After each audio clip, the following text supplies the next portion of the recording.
Alright everybody, we are back with the APM Unleague Draft League Tournament semi-final playoffs versus Smurfy.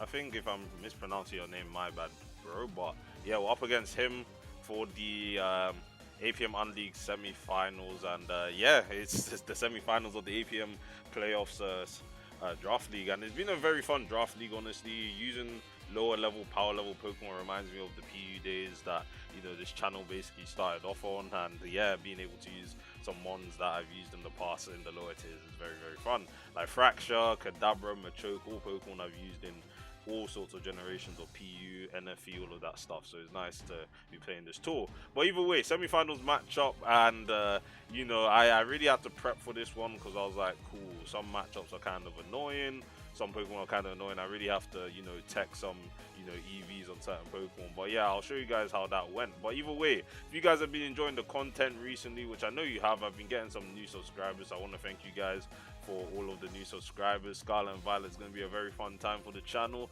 So yeah, if you guys do enjoy this video, subscribe for more Generation 9 content coming, also some Draft League content as well. Much appreciated. But either way, let me just show you guys quickly the matchup that we're having. Gonna have to move OBS slightly, but yeah, so here's my draft on the left, and here's my opponent's draft on the right. It looks a bit wonky, I know, but I wasn't using Photoshop to edit this. But yeah, so the first thing that I wanted to highlight here was the fact that Typhlosion was kind of scary for my team. Like, I do have fire resistant Torkoal, but if it was Specs Typhlosion, Torkoal doesn't really handle it. I also needed Torkoal for, SPDEF, and Torkoal has less SPDEF, so Specs Eruption would have completely demolished me. So I decided to go a SPDEF Fracture set with Eviolite Toxic, just because I needed a fire switching that was a lot better than Torkoal, because Eviolite Dragon type is a lot more bulkier than Torkoal if it's going FizzDef, so that's why I was running Fracture. I also had Porygon here. Porygon's been a very good, all-round bulky Pokemon. It's like P2, but except, it has much less bulk, but it can still do a lot of stuff in this lower level draft. It's basically the P2 of the lower level draft, but you do feel the differences between this and P2, to be fair. Also brought that because it checks Haunter is a ghost immunity because it's a normal type.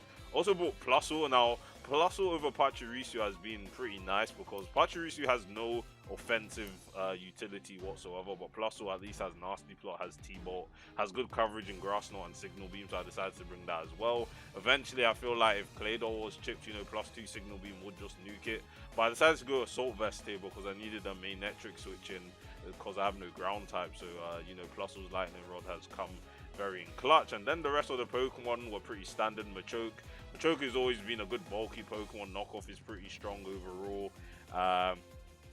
What else did I bring here? I also brought oh wait, OBS is effing up. Yeah, I also brought Kadabra because it's the fastest mon. It speed ties with Magnetric. It's faster than Haunter. I can pressure a lot of these offensive Pokemon with Kadabra. Kadabra's honestly been such a good pick. I knew exactly what I wanted to get in this draft. But yeah, without further ado, guys, let's begin the game. So I decided to lead off with Machoke because I'm like, Machoke kind of just beats everything other than like Murkrow. So like Knockoff was going to be very free on the switching. So I checked the damage. It wasn't Specs Main. Specs Main would have done a lot more damage, but Machoke does a good amount to Claydol because he's running leftovers. And I decided to go Porygon, which I had Trace on, so I could trace, Flash Fire from Typhlosion, wall it very well. So I decided to Ice Beam the Claydol. It doesn't do too much damage because he's like SPDEF or something, but my Porygon gets Toxic. I teleport out on this turn, which was good for me because I get in Torkoal. And I decided to, set on my own rocks. And this time we just both decided to spin on each other. We're just like, yep, time to spin. Because I was just like, there's no way he's going Haunter. So here I decided to go back into Porygon because I know they're just going to get rocks again. They Toxic there actually, which was interesting. I thought they'll just rocks again, but I'm just like, cool, I'm going to Ice Beam here. I could have teleported. It was obvious that they were going to swap out, but Typhlosion gets frozen by Ice Beam, which is actually pretty nice for me, not gonna lie, getting a bit lucky here. But I decided to go with my Fracture with Mold Breaker, and they go Murkrow, which I Dragon Claw into, and it was bulky enough. This Fracture wasn't an attacking Fracture, so I poisoned the Murkrow there. And I know they're gonna roost this turn, so I was just like, cool. I'm gonna set up SD because I was like SD Toxic Dragon Claw Superpower, which is actually kind of an insane set if you think about. But Flower Fairy does a good amount of damage. Luckily, I don't get Parahaxed and you know, Toxic finishes off Murkrow, so it's really nice that Murkrow's gone. Dazzling Gleam kills me, and I was really debating this turn whether I should go Porygon or not because Porygon should handle it. But I was like, cool. If they click Shadow Ball or Sludge Wave, Fracture actually lives, and I could have killed it with Dragon Claw. That's why I stayed in. But they actually do just go for the Fairy type move, which is kind of annoying. But Fracture's down, you know, so Kadabra is having a field day. Claydol's chipped, and they obviously sat Claydol here to the Psychic. And yeah, Kadabra is going to be putting in the work. So they go Sceptile, and I'm just like, immediate response is Torkoal. They're special, fair enough, but their SD with Rock Slide missing. Frankly, I don't think it would have done that much damage. This is Torkoal we're talking about, the one with 140 base defense, but they do go into the Flash Fire Typhlosion, which is frozen. So I get one body press off, does 45. They do unfold there as they go for Flamethrower, does 41.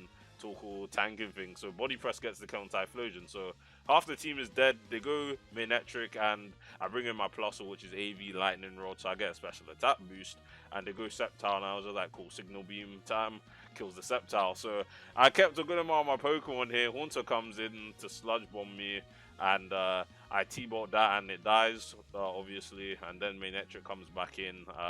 It does switch Arumi, so it gains an AV while it has a Choice Scarf. Doesn't do too much, but I still Signal Beam, and Flamethrower kills Plusle here, and I'm just like, cool, doesn't matter, I just go in my Choke now, which lives any hit, and yeah, the game is won. So I won the semi-finals of the APM Unleague, and we're moving on to the finals, guys. So this is going to be a very, you know, tense game. The guy that I faced in, that I'm facing in the finals, was someone I played in like week 7 of the tour, and their team is very strong. They basically have like the strongest draft in the entire tour, so it's fair enough that they've made it all the way to the finals. Their draft is just very annoying. There's things like Golbat on it, Sandslash, but I've changed my team over slightly. Like I now have Porygon, I have Tangela instead of Blossom. Blossom was really bad in this, I'm not gonna lie to you guys. Blossom was bad, and like I'm saying Tangela is a lot better because Tangela has Eviolite Regenerate, is very bulky on the physical side.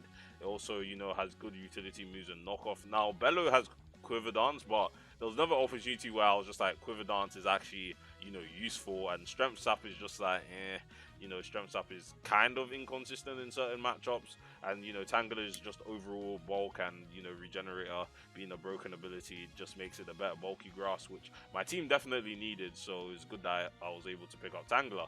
But yeah, I want to thank you guys for watching this semi-finals replay again. Hopefully you guys enjoyed the content. I'll be having some more Scarlet and Violet videos coming out during the week because we're in Scarlet and Violet week, you know, the game comes out on Friday, so I'm excited to see when Showdown implements this. We do basically have the data mine of the game, so, you know, assuming everything gets tested in-game on people, you know, cracking the game or whatnot, we'll know how certain things work, and then, you know, Showdown will have everything updated, and we can all start playing Scarlet Violet OU, which is shaping up to be a very interesting meta game. But yeah, thanks for watching again, guys, and I'll see you guys in the next one. Peace.